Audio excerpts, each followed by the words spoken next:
There's a man who was found drunk in the middle of an intersection. He wasn't standing there. He had been asleep for a while, and he was snoring pretty loud. Oh, man. He walked 3 miles, they found out later, from a wedding he was attending, and he was trying to do the right thing by not driving home. So he was walking home. He got about 3 miles down the road, and he's like, I'm going to lay down. And he lay down in the middle of an intersection and fell asleep, and when they found him, he was snoring loudly. Oh, Lord. Luckily, he wasn't run over. Gee, And he was just he wasn't even in a car. No, he was sleeping on the ground in the middle of the intersection. Gosh.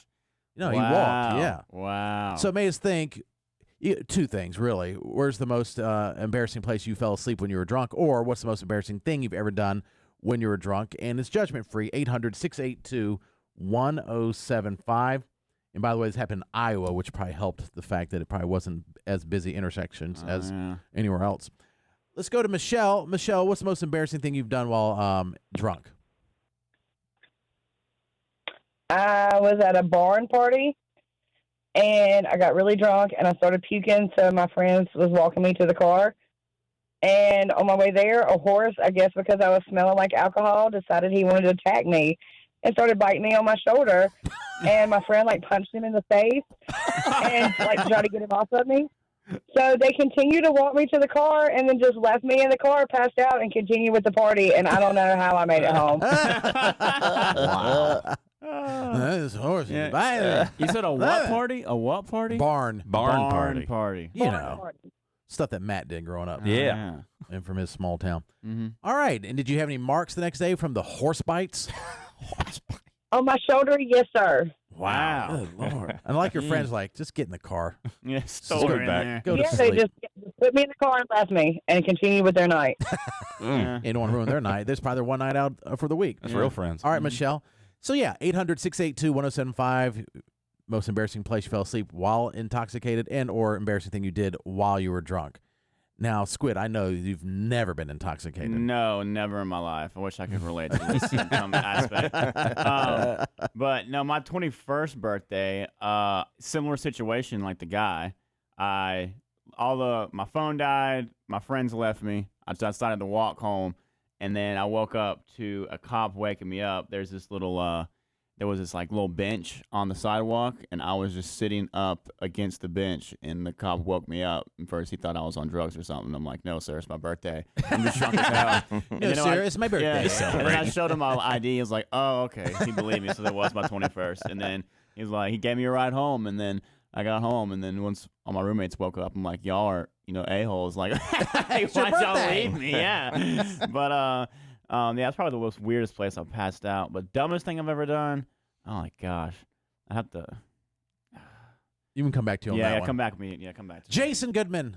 I know you don't drink, but you're a boring, sober person like me. Mm-hmm. Yes, that's me. I've seen Jason pass out before, usually just at his house, sitting it straight up. I'm like, oh, he's done for the night. Yeah, usually I do not pass out or ever throw up. I have not thrown up in a decade from drinking, at least. Yeah. Some people do, some people don't. I typically don't pass out either unless it's just natural tiredness late at night. Yeah. I would say the most embarrassing thing is when I was in Vegas one time, I was crawled up in a naked ball on a bed and couldn't move while my wife was trying to wake me up. And the reason for that is because I woke up hung over in Vegas. This is probably, 8 years ago. Hung over in Vegas, too much partying the night before. Go into the shower to try to sober up to make the flight that's coming up in a few hours. Get out of the shower, and I basically was like, Carol, I can't move anymore. And I crawled up in a ball, butt naked, on the bed, and she couldn't wake me up or was trying to help me get dressed. So my wife saw me in a position that was not very flattering, which was crawled up in a ball, naked on the bed. That's a good one. That is a good one. Oh, and very vulnerable. She could have done some things. All right, 800-682-1075. Let's just go with the most embarrassing place you fell asleep. Brad, go ahead. Hey, man. Last 4th of July, me and my sister drove down to Florida to visit some family down there and worked all day Friday, drove all the way through the night, partied better part of the day, started paddleboarding, and apparently I decided to fall asleep on what's a coastal dune lake and floated there for about 4 hours, 3 or 4 hours before anybody found me. when they did find me, I had floated under a neighbor's dock and had an alligator sleeping on the bank right next to me. Oh my gosh. Gosh. So you fell asleep on a paddleboard, and then you woke up and an alligator was right there. Well, I don't remember waking up where the alligator was there. I think they chased it off and then tried to wake me up. That could have been that could have ended badly. I do know for some reason, it seems like my only experience with an alligator personally is about several months ago when I was in Florida. Yeah. We were visiting Carol's grandparents, and they have a huge pond, and it's very common for alligators to be in ponds in South Florida. Right. And when we were on this dock that was let out to this big pond, we were like, me and my son were fishing, and we noticed wherever we fished, that alligator was always swimming towards our direction. Oh. Like the alligator is it wasn't like the alligator doesn't pay attention to you. They were always paying attention to try to swim towards the human. And that's what probably happened with this guy. The alligator was swimming towards him because he was there. Oh. And I think they're more dangerous than we think, at least more aware of us and wanting to approach us. Unlike certain things, you know how like sometimes they say black bears that have been around here, they try to avoid you. I don't think alligators try to avoid you. I think you're right. I think they'll go towards you. They do the whole time. I said, is this coincidence or this alligator is floating towards us on this side of the dock? We moved to the other side of the dock. Sure enough, within minutes, and the way the alligator approaches is like they get down a little bit low and it moves slowly because they're trying to disguise themselves from approaching so they can just jump out and attack you. Which is horrifying. Yes. You see their eyes above the water. All right, where's the most embarrassing place you've fallen asleep? We had a story about a guy who fell asleep in the middle of an intersection, not in his car, like straight up snoring, laying in the road. He was okay. Anonymous, where's the most embarrassing place you fell asleep? I don't quite remember actually like falling asleep, but I do remember after a girl's like bridal night out type thing, I did wake up in county the next morning.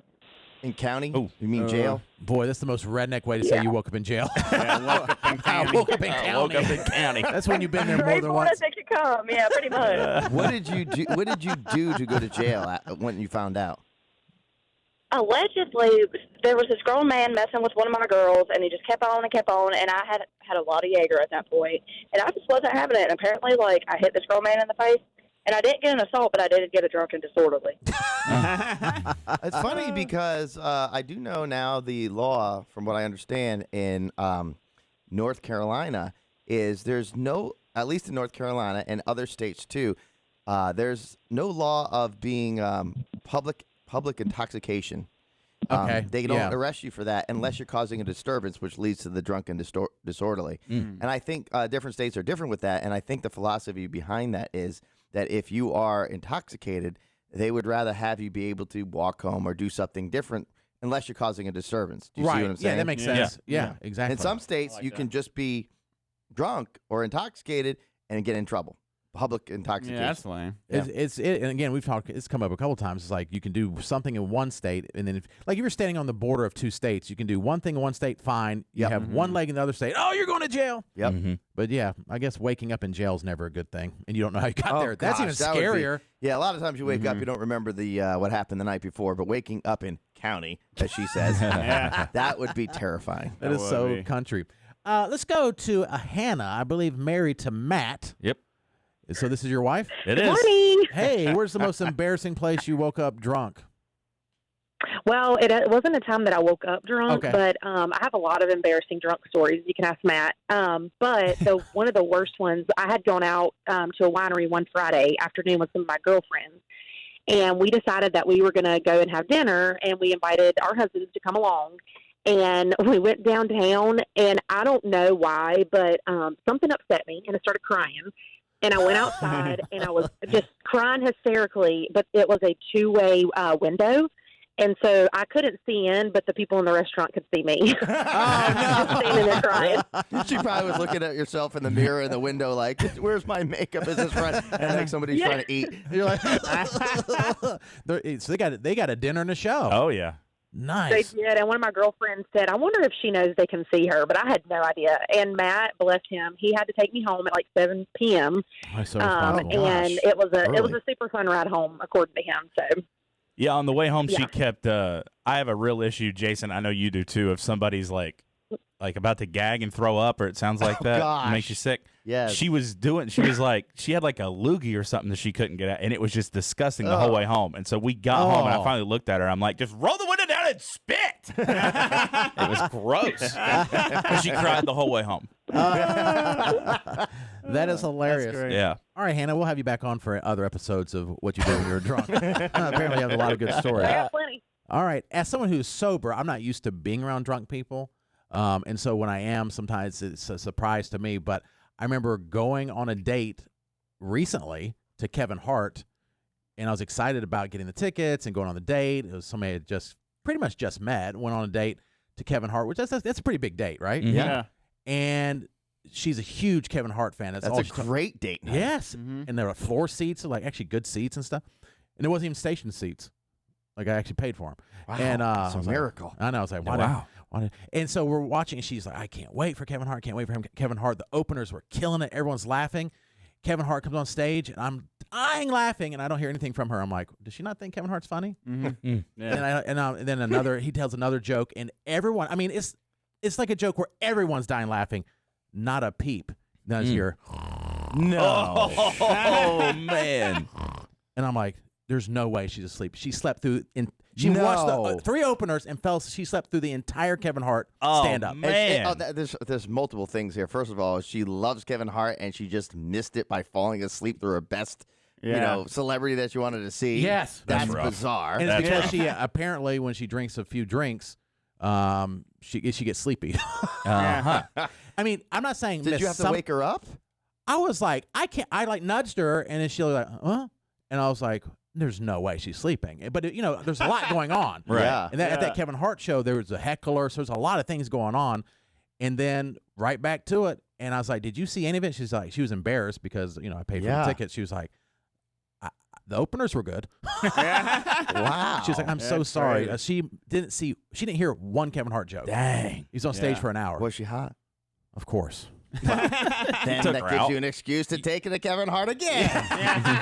You ain't taking the ugly to Kevin Hart. Not if you're paying for Not it. if he's paying. If I'm paying, they ain't going to be ugly. There by were the way, station tickets, maybe. you might want to inform anybody just listening that you're not also having Oh, yes. an open marriage.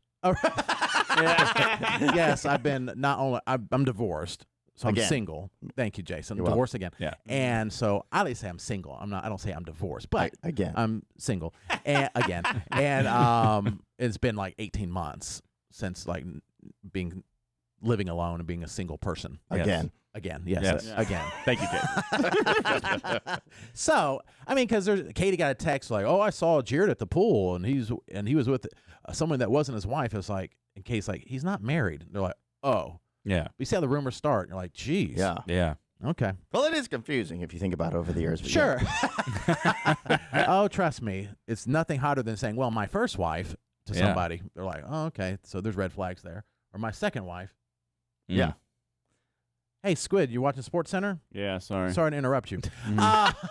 Jason looked at me because you distracted him, and he wanted to say something, and I'm the a-hole that will point it out. Oh, We're just live on there. Oh, don't worry. Katie's not here. We're a person down, but that's fine if you want to zone out and watch one highlight on Sports Center that's been replayed 7 times. All right, but this is maybe the best drunk story. Comedian Ron White tells it. Well, they called the police because we broke a chair on the way out the door, and I refused to pay for it. I refused to pay for it because we broke it over my thigh. The cops showed up, and at that point, I had the right to remain silent, but I didn't have the ability.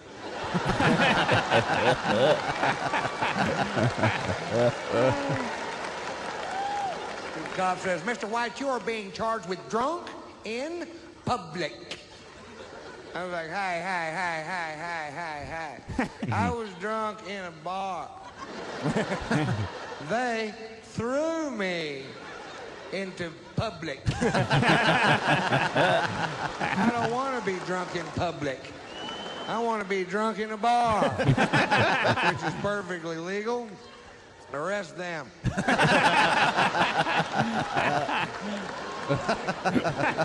Now, I told you that story to tell you this story. When I was 17 years old, I was arrested for being drunk in public.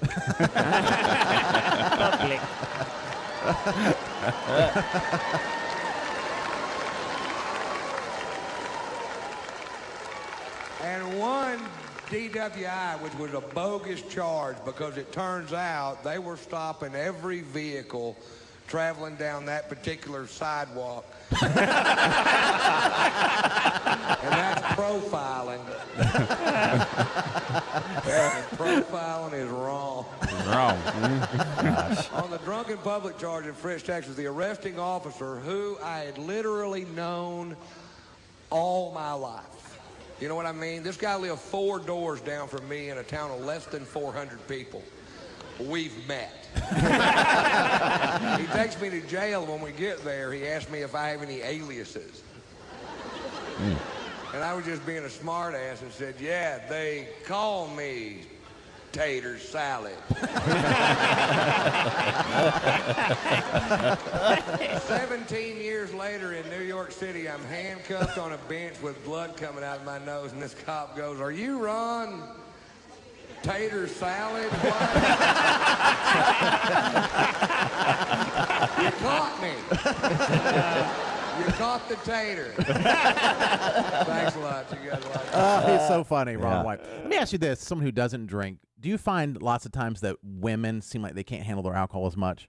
They seem to get drunk faster. Well, that's true. That's a fact. Small, sure. right? Well, yeah. Even if you look at the health department guidelines of what's acceptable drinking or healthy, not healthy, but safer drinking, they recommend females. I believe females are 2 total glasses of wine a day, and men 3.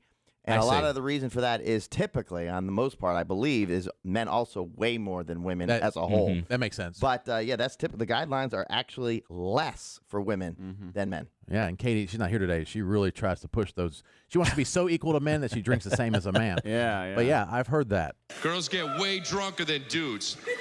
Yeah, no, it's true. Girls get drunk. Hey, you know what? Excuse me. I always remember my ex would get way too drunk and she would always say this. Guess what? You did the math. Yo, I did the math. 8 shots equals too many. Yeah, exactly.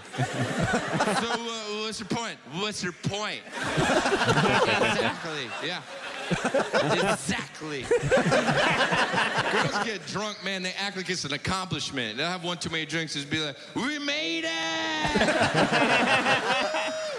did it! We made it!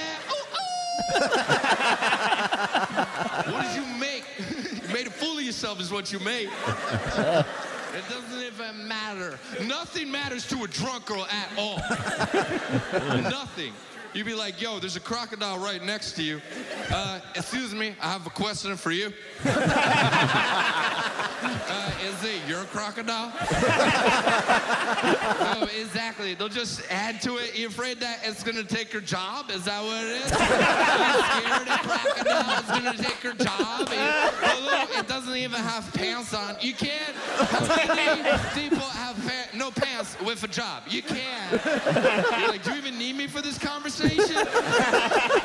That's Chris D'Elia, former guest on the show. He's very funny. Yeah.